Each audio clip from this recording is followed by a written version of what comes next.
Faki. I'm informed that Senator Kavindu needs to... Yes, she indicated that she's unwell. Absolutely, so just indulge. Thank you. Senator Kavindu, please.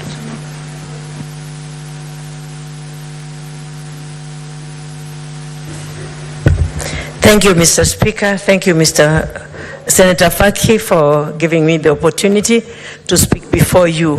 Thank you for this opportunity, Mr. Speaker, to speak on this motion of the State of the Nation today. I want to congratulate every senator who was here yesterday because of the lack of quorum yesterday, we sat and we came up with this. And I want to thank each one of them for coming up with this because it is a crucial moment. It is a very timely moment for us to be in the House today to debate this motion. Mr. Speaker, I want to start by sending my condolences to the families of those who died, the Gen Zs who died through the brutality of the police. Mr. Speaker, our Constitution, Article 37, talks of every person has a right to peacefully and unharmed assemble and demonstrate, to picket, and to present petitions to the public authorities. Mr. Speaker, I'm so saddened by the 6 or 8 Gen Zs who were killed when they were coming to Parliament to bring their petitions. And yet, they were doing their rightful demonstrations. Mr. Speaker, the police, through their leader, the IG, have no right to shoot with live bullets. They would have used blank bullets and tear gas to dispatch our young people. Mr. Speaker, as a mother, I was in this Senate that day, and every time I had a bullet shot, my stomach was like leaving my body as a mother, because I knew that's a bullet which has hit a child. Mr. Speaker, I didn't know what to do. But they would have been allowed just to come. We've had many people in the gallery, the Speaker's gallery and the public gallery, to listen, and even we've had many people bring their petitions here, and we have dealt with them. I want to condole with the families and tell the Gen Zs of Kenya, first of all, I want to congratulate them because we are here today discussing this motion because they came out. Why? Because they are fed up with the state of the nation and how they are living as our young people. And surely, Mr. Speaker, I saw one of them admitted in Kenyatta National Hospital. And he was saying that he was shot on the back. But thank God, he was shot together with Eric Chalo Mutisia.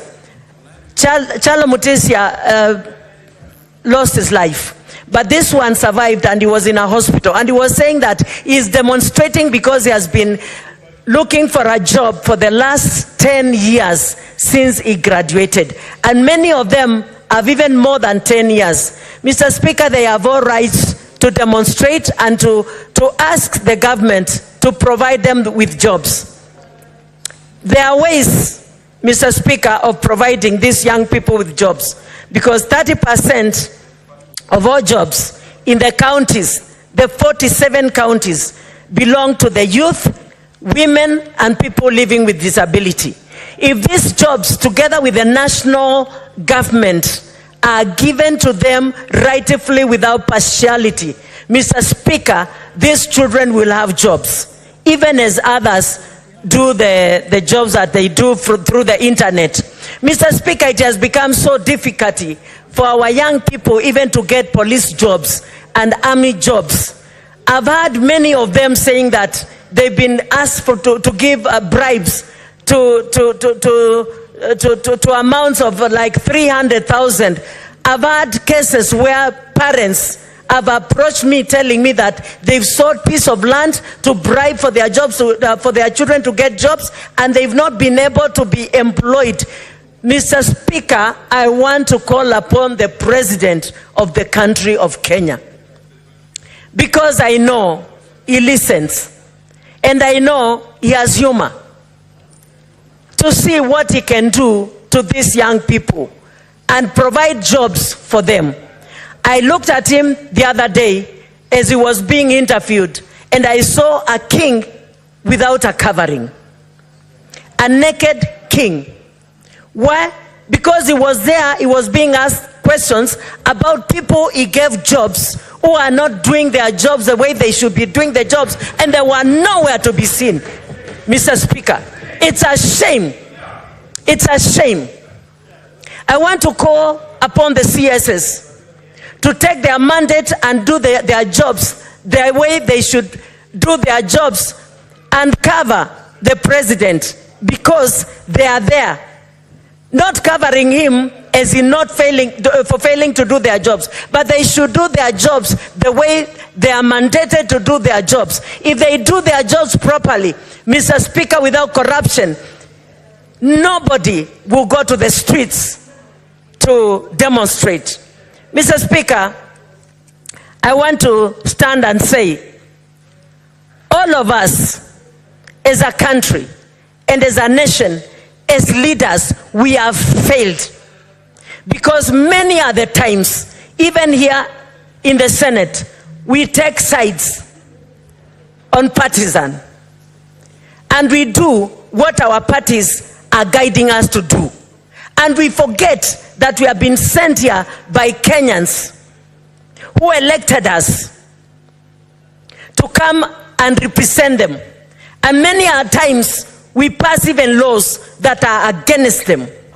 Mr. Speaker, as we reflect from the president to the least in this country, we must now think and see how we will work to bring sanity to our country, to bring sanity to parliament, to bring sanity to every organization in this country.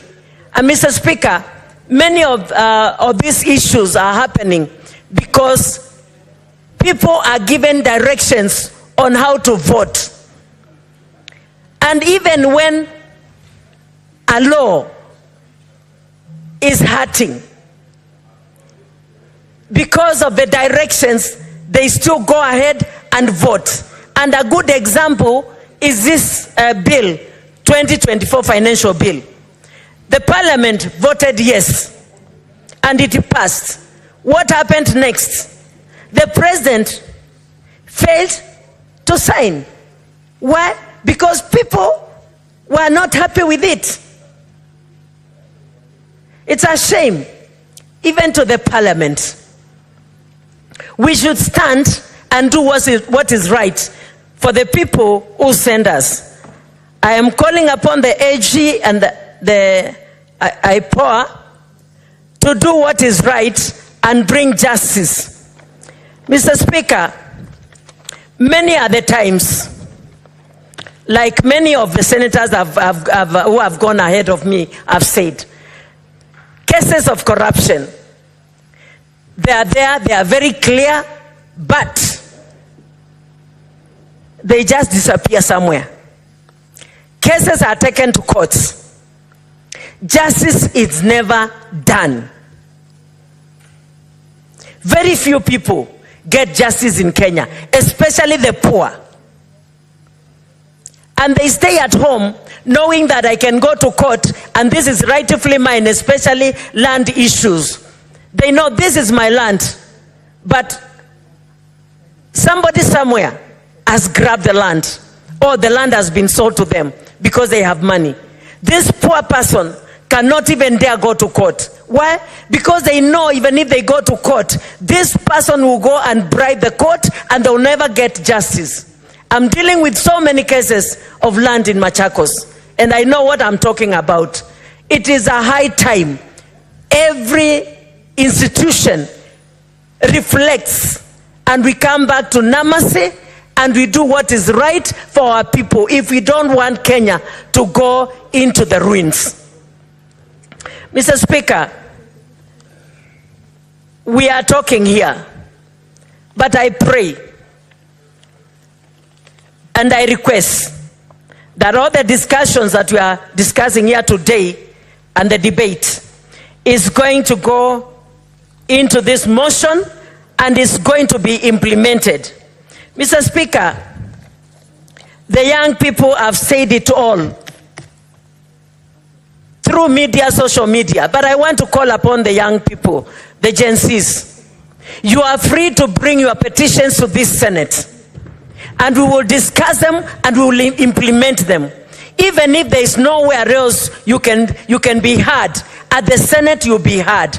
Sit down or communicate in the way that you are communicating and send your petitions to the Senate. We will deal with it. And even before then, we will continue talking and saying what you are saying. Mr. Speaker, these children are crying for jobs. They are crying to see everything being done in the proper manner. And Mr. Speaker, I want to speak to all of us through a scripture in the Bible, in the book of Isaiah, chapter 1 and verse 18. It says, come, we reason together. It is a time for Kenyans to come together and reason together. Mr. President, reason together with your people. We are here to work for the goodness of this country. We do not want bloodshed, and we are demanding for those who have been arrested through demonstrations, demonstrating without violence, to be released with immediate effect. And those who have died, they should be assisted in burial, because some of them comes from very poor families. Like Rex comes from a single mother. He has no father, he has nobody else, he has nowhere. He lives with his grandmother, and the mother is suffering, trying to see how she can bury her son. So I'm calling upon the president and all the organization and even this Senate to intervene and contribute so that some of these people can be buried honorably, like some of the senators have said, especially those who were killed here at Parliament. Mr. Speaker, I want to say that we've nullified the shift in delegated legislation, and we want to see all the statutes and the laws that are going to be made in this country to be favorable to the people of Kenya. And if we do that, Mr. Speaker, it will be well, and our people will settle, and they will be happy, and we will live in a peaceful country. Kenya is a country where every other country runs here as refugees, and they stay here peacefully. And they are wondering when they are seeing Kenya running the way it is running.